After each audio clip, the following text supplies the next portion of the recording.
অনেকে অভিযোগ করে থাকেন যে মিনক্সিডিল আমি দীর্ঘ 3 মাস, 5 মাস, 6 মাস ব্যবহার করছি, বাট আমি বিন্দু পরিমাণ পরিবর্তন লক্ষ্য করছি না, এটা কেন হতে পারে? তো সেই কারণগুলো নিয়ে আজকে কথা বলবো।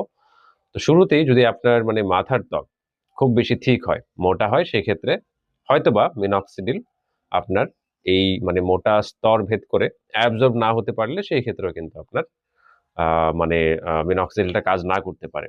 আর আরো একটা বড় ব্যাপার, মিনক্সিডিল কাজ করার জন্য কিন্তু একটা এনজাইম প্রয়োজন হয়, যেটা হচ্ছে সালফো ট্রান্সফারেন্স। তো সেটা জেনারেলি হচ্ছে আমাদের স্ক্যাল্পের এরিয়াগুলোতে থাকে। তো সেখানে যদি আপনার সেই এনজাইমটার পরিমাণ কম থাকে, কারণ মিনক্সিডিলটা সালফেট আকারে কনভার্ট হয়ে কিন্তু এটা অ্যাবজর্ব হয়। তো সেটা পরিমাণ যদি কম থাকে, অনেকের মানে বডিতে থাকে না বা এরকম স্ক্যাল্প এরিয়াগুলোতে থাকে না, তখন কিন্তু আবার মিনক্সিডিলটা কাজ করে না। ঠিক আছে? তো এটা ঘাটতি থাকলে সাধারণভাবে মিনক্সিডিল আপনি যতই ব্যবহার করেন কাজ করবে না। আবার অনেকে আছেন মিনক্সিডিল ব্যবহার করেন বা ডার্মা রোলার ব্যবহার করেন না, সেই ক্ষেত্রে কিন্তু সমস্যা হতে পারে।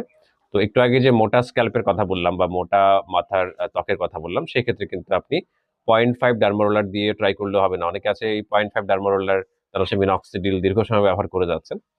আহ তো সেই ক্ষেত্রে আপনার মাথার ত্বক মোটা হলে কিন্তু এটা দিয়ে হবে না। আপনি 1 মিলিমিটারে সুইচ করতে হবে। তো ডার্মা রোলারটা আপনি চাইলে চেঞ্জ করে নিতে পারেন। দেন ইন্টারনাল আপনার যদি কোনো ঝামেলা থাকে, যেমন আপনার হরমোন ইমব্যালেন্স যদি হয়ে থাকে, আপনার হাইপার থাইরয়েডিজম বা হচ্ছে হাইপোথাইরয়েডিজম, সেক্ষেত্রে কিন্তু মিনক্সিডিল দিয়ে খুব বেশি একটা ফায়দা পাওয়া যায় না। অনেক ক্ষেত্রে ডিএসটির প্রবলেম থাকলেও, মানে ডাইহাইড্রো টোস্টোস্টেরন এই ধরনের সমস্যা থাকলেও, মানে ডিএসটি যদি ব্লক না করতে পারে সেক্ষেত্রে তো আপনার চুল পড়ে যাবে। তো এই হরমোনাল ইমব্যালেন্স থাকলেও কিন্তু অনেক ক্ষেত্রে মিনক্সিডিল তেমন একটা আপনাকে সুবিধা দেবে না। তো এই বিষয়গুলো আপনার মাথায় রাখতে হবে। দেন আপনার বায়োটিনের ঘাটতির ব্যাপার আছে মানে ভিতর থেকে।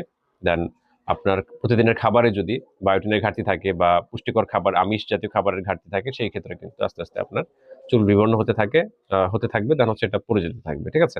তো মেজর কারণ যেগুলো আমি বললাম শুরুতেই, যে আপনার যে ইয়েটা আছে, এনজাইমটা আছে, সেটার পরিমাণ কম থাকলে হবে না। দেন হচ্ছে আপনার মাথার ত্বক যদি খুব বেশি মোটা থাকে, সেই ক্ষেত্রে আপনি রেজাল্ট পাবেন না। আবার এমন 2-3% মানুষ আছে যারা মিনক্সিডিল ব্যবহারে কোনো রেজাল্ট পায় না। ঠিক আছে?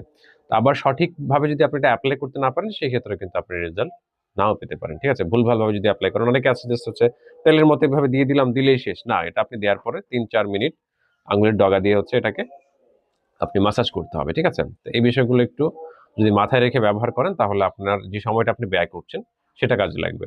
আর সবচেয়ে বড় ব্যাপার, মানে ভালো ব্র্যান্ডের হচ্ছে মানে আপনি মিনক্সিডিল ব্যবহার করেন। যাদের বাজেট কম আছে তারা দেশি চুজ করতে পারেন আপনার নিকটস্থ ডার্মাটোলজিস্টের সাথে পরামর্শ করে। যাদের মানে এই যে 6 মাস, 3 মাস, 6 মাস হয়ে গেছে, তারপরে আপনি যদি ভরসা না পান, সেক্ষেত্রে আপনি আপনার নিকটস্থ ডার্মাটোলজিস্টের পরামর্শ নিন।